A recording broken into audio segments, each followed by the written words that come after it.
Les événements et les choix stratégiques dans la région du Sahel confortent l'idée que les projets occidentaux, notamment d'ordre sécuritaire, n'ont plus d'avenir, ni dans la région, ni à l'échelle continentale. La solidarité panafricaine, avec le soutien des principales puissances pro-multipolaires, prennent la place des schémas néfastes et complètement dépassés. Après le retrait du Mali, du Burkina Faso et du Niger, de l'alliance anti-djihadiste du G5 Sahel, structure militaire régionale qui se trouvait sous la coupe occidentale, les trois pays concernés ayant par la même occasion créé et rejoint l'Alliance des États du Sahel, ou AES, tout indique que les initiatives dites sécuritaires occidentales, aussi bien à l'échelle régionale que continentale, n'ont pas d'avenir digne de ce nom. Dans le cas plus particulier du Sahel, la région a dû subir nombre d'expérimentations occidentales fortement néfastes. D'abord, la propagation massive du terrorisme suite à la destruction par l'axe otanesque de la Libye de Muammar Kadhafi, puis la prétendue participation à la lutte antiterroriste par les régimes occidentaux, dont l'hexagonal, avec les résultats qui sont connus, ou, pour être plus exact, avec l'absence totale de résultats. En d'autres termes, le pompier pyromane n'a tout simplement pas été en mesure, ne serait-ce que d'atténuer les terribles conséquences pour les pays de la région de ses propres actions. Bien qu'évidemment, cela n'a jamais fait partie de ses objectifs. Les régimes occidentaux s'étant si longtemps habitués à obtenir leurs dividendes en vivant du chaos créé par eux-mêmes dans les régions appartenant à la majorité non occidentale du monde. Mais la compréhension de ce qui est en train d'arriver commence à rentrer progressivement, évidemment avec forte amertume, dans la tête des élites politico-médiatiques de l'Occident. Ainsi, l'organe de propagande France 24 avait déjà admis que le départ d'abord du Mali, puis du Niger et du Burkina Faso du G5 Sahel signifiait la mort cérébrale de l'organisation, tout en indiquant dans l'article en question que depuis le départ des forces françaises de Barkhane, puis des casques bleus de l'ONU, les forces maliennes sont parvenues à reprendre la ville de Kidal à la mi-novembre, ville qui était contrôlée depuis 10 ans par des groupes armés. Une victoire qui a suscité un fort engouement à travers le pays. Les progrès donc du côté de la propagande occidentale sont tout de même plutôt évidents. Bien que continuant à tenter de minimiser au maximum les succès obtenus par les États africains pleinement souverains et de leurs alliés, la dite propagande reconnaît néanmoins l'enthousiasme quant à ces victoires pour les populations concernées, ce qui est, on peut le souligner, un grand pas en avant. Sérieusement parlant, et même si l'Occident tente toujours de reprendre la main, y compris s'il lui faut à cet effet adapter, très peu mais néanmoins son discours, tout indique que ces échecs sont loin d'être terminés. Les États souverains et pro-multipolaires du Sahel, de même qu'au niveau de tout le continent africain, n'acceptent plus d'être des objets d'expérimentation et d'exploitation.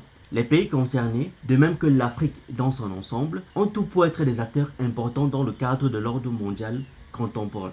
Un ordre qui, au-delà d'être déjà aujourd'hui multipolaire, se rapproche de la réalité post-occidentale. Et dans cette réalité, les initiatives, ou plutôt les arnaques, qui émanent d'une extrême minorité, n'auront non seulement plus de place dans les faits pratiques, mais même dans la simple rhétorique. Les projets de création d'une confédération du Sahel vont transformer la dynamique du continent. Les fruits de cette vision ne seront bien sûr pas prêts à cueillir sur le champ, mais dans l'intervalle, ces pays peuvent compter sur une assistance d'alliés à divers degrés. Le Burkina Faso a dévoilé au mois de février 2023 ses projets de constituer une confédération avec le Mali voisin, dont le président Traoré a esquissé les contours au cours d'une interview exclusive accordée à Sputnik fin juillet. Ces deux pays, accompagnés par leur voisin commun, le Niger, ont ensuite formé l'Alliance sahélienne à la mi-septembre, presque 3 mois après le coup d'État qui s'est produit au Niger. Cette plateforme a établi les fondations permettant d'intégrer le Niger au projet de confédération burkinabé-malienne selon la déclaration conjointe formulée par leur ministre des Affaires étrangères. Ce développement va transformer la dynamique du continent pour plusieurs raisons. La première en est qu'il constitue le projet d'intégration politique le plus ambitieux du continent africain. Il est intéressant que ce projet ne soit mené par aucun groupe établi, comme l'Union africaine ou encore la CEDEAO, mais par 3 membres qui en ont été suspendus. En outre, si le Niger continue d'héberger 2 bases états-uniennes dans le cadre d'un compromis tacite, on estime que ces 3 pays sont dirigés par des gouvernements considérés comme multipolaires. La convergence de leur vision du monde et les menaces de sécurité qu'ils subissent tous, qu'elles soient conventionnelles, comme la France et la menace d'une invasion par la CEDEAO menée par le Nigeria, ou non conventionnelles, comme les rébellions armées et les insurrections terroristes, sont les facteurs principaux qui ont rapproché les 3 pays. Leur gouvernement, dirigé par l'armée, ont compris que la meilleure manière d'endiguer ces menaces pour le bien général de la stabilité régionale était de coopérer étroitement, et c'est de là qu'est née l'Alliance sahélienne.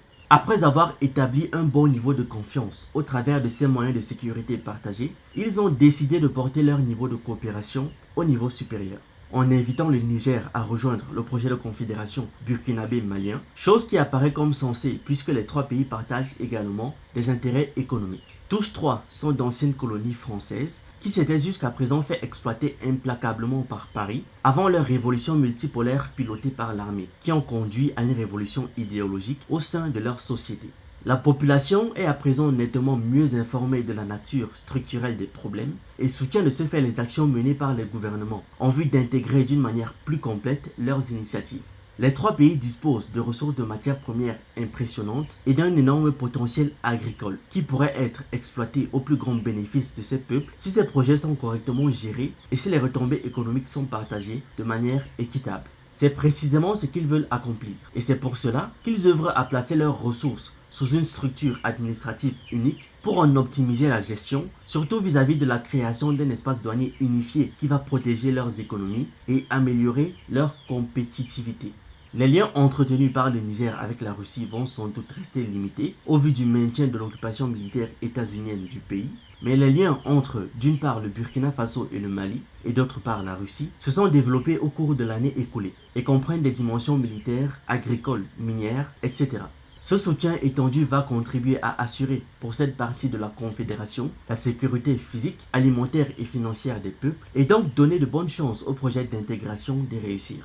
Si la Confédération du Sahel prend effectivement vie, elle comptera un total de plus de 65 millions d'habitants, dont les pays figurent parmi ceux qui connaissent la croissance la plus élevée au monde et s'étalera sur un peu plus de 2,78 millions de kilomètres carrés. Pour illustrer un peu ces statistiques, dites-vous que cela représente la population d'un pays comme la France sur un territoire dont la taille atteint presque celle de l'Inde. Si les trois gouvernements, en s'appuyant sur leur peuple et leurs alliés, réussissent à stabiliser cette confédération, la dynamique du continent africain va sans aucun doute s'en trouver transformée.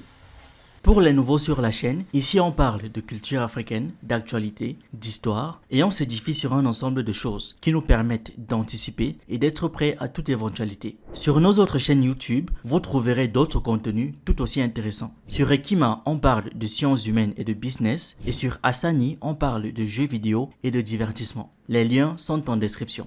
Je vous encourage aussi à vous abonner, à liker cette vidéo et à la partager partout où c'est possible. Sur WhatsApp, sur Facebook, sur Instagram et même ailleurs. C'est totalement gratuit et ça fait toujours plaisir.